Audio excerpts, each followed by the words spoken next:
Hello and welcome to some more Star Citizen. Star Citizen Alpha 4.0 is now live, at least kind of. So this is what you need to know, the key changes and features, what's going on.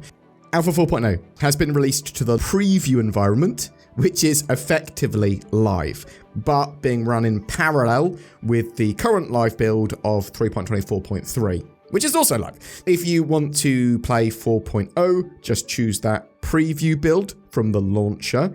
And the reason they're doing this is because 4.0 isn't complete. It's a bit more buggy than CIG would want before going on their holidays, so bear that in mind. Star Citizen Alpha 4.0 does bring with it a full wipe and reset to accounts, so this allows you to keep any ships you've bought with real money and Alpha UEC that you've got on your sort of account wallet if you've bought Alpha UEC, and they give you another like 20,000 Alpha UEC on top of this. But basically anything that wasn't bought with real money or a promo item is wiped from your account. Something to remember here, though, is that all your progress in 4.0 that you make now on the preview build will carry over when it moves to the official live build, replacing 3.24.3. At least that's the plan, unless something major happens. It's important to note as well that progress that you make now on the 3.24.3 build, if you choose that to play in, that's tied to that version and will not transfer to 4.0 when it goes live. So yeah, we've effectively got 4.0 live now,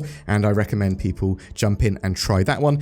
Yes, there are a few bugs and that sort of stuff, but it is a pretty good patch for the most part. We'll see what happens when a load of people are testing it simultaneously. Everything could break. Alpha 4.0 features, what is actually included? So they've got the new Pyro star system. It's massive. It's got 6 planets, 6 moons, tons of gameplay area. There's also a joining queue, which helps players get into newly spawned shards, or if they're trying to get in big groups, they've got this queuing system.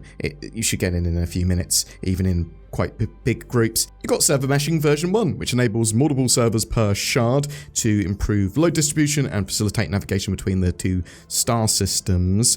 The initial release, they're allowing 500 players to be on each shard. This will evolve in the future. We've got jump points connecting Stanton Pyro Stanton together. To interact with these, you just go towards the jump point, enter quantum nav mode, and when you're close enough to the point, your UI should tell you what's going on. Once fully attuned, you'll press and hold the left mouse button to go into the jump point, and then you'll fly towards the tunnel. You'll be pulled in when you're close enough, and then you'll have to traverse that jump tunnel, which can take around 2 minutes, and you'll have to try to not collide with the sides of the tunnel walls and any obstacles that are in the way. If you fail to do this well, you will be ejected into space far away from your intended position. One of the best quality of life features they've added to the game is personal instanced hangar spawning. Now, you will spawn straight into your home hangar when you are at your home location, assuming that you've completed or skipped the tutorial. This change only affects your home location. If you are at a non-home location, you will respawn in the hab there, but you can just be straight out of your hangar into the verse when you're at home. You have massive Pyro space stations around Pyro that will give you services, but also they are big mission hubs and areas. There are contested zones here as well. This is basically FPS, sort of loot extraction shooter kind of gameplay. There's a load of progression that you can do here. So you can go in, you can fight, you can progress with these puzzles and unlock different zones there, keep on pushing, and then sort of leave when you want. But if you get all the way to the end, there are some pretty big prizes, and I have seen some ships like the F8 Lightning, the F7A Mark II, and Corsair go to some people with some pretty powerful components as well. But they're hybrid PvE areas, so bear that in mind, and they can be quite difficult, so going with a group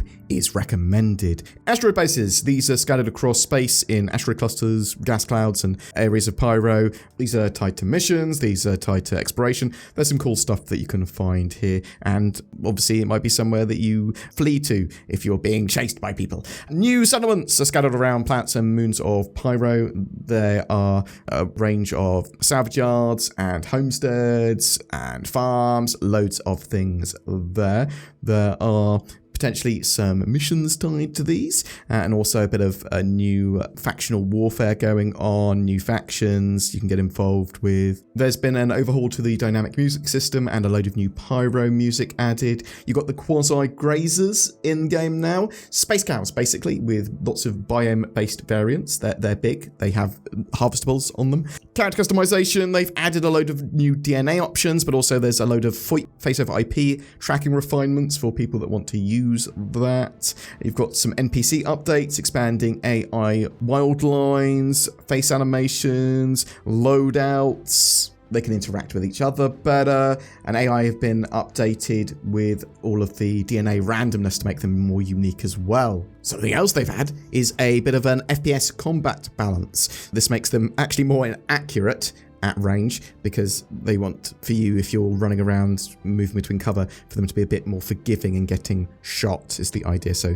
they're a bit more inaccurate at range, but they've also got new gear pools, new loadouts, and they're better at using cover themselves. Pyro is focused on being a high risk, high reward zone, and there's some additions here. Better rewards, you've got contested zones, you've got things like that, but also new minables. Pyro outposts are now filled with contextual items suited to the harsher environment, along with rare items for those brave enough to explore the system's most dangerous reaches. There's a Pico knife holder, there's lots of random silly things that you can get your hands on. Pyro introduces a range of these new and exclusive minables, though, for the mining profession. They've done some tweaks to mining ships as well, and lots of fixes and that sort of stuff. But there are new base rock types with tin, which are along with the more denser materials in the sort of inner system. And then you've got silicon and ice-based rocks, which are in the colder areas, the outer system. And there are rare materials in Pyro, styron and ricite. So I don't know if that's actually how they're pronounced. I've just realised I've only heard me say those words. As part of this as well, there's been a big economy overhaul.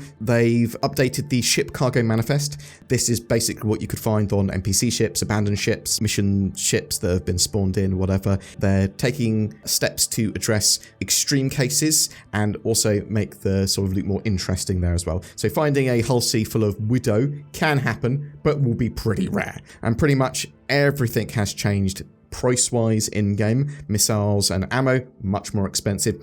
Actually, a huge range of stuff, much more expensive. Commodities and the boxes they can be in, the routes that you can form for trade routes and that sort of stuff, they've all seen updates and price changes. You will see trade routes form and be able to intercept those trade routes potentially. Mission rewards have been greatly increased as well, but is also scaled on effort and risk with those rewards. Fuel prices have been rebalanced. However, several missions have been temporarily disabled as well. Should see these back in a future build of 4.0 though. Player backpacks have had their inventory increased across the board, around 50% increase there, and armor that you put into backpacks and stuff like that, they get squished down, but they've rejigged all of this so it makes more sense what you can store where. Quantum travel drives saw updates as well. They now have different max speeds, acceleration, and fuel consumption rates. There's a load of other ship updates as well. The Mirai Guardian heavy fighter and the Guardian Kai has also been released. The variant there adds a quantum dampener and upgraded power plants, but it doesn't look like it takes anything away. Maybe it's a bit heavier. The Carrack has been updated to include the option to deploy its blast shield, and also it can now open and close its cargo pods, which is absolutely fantastic.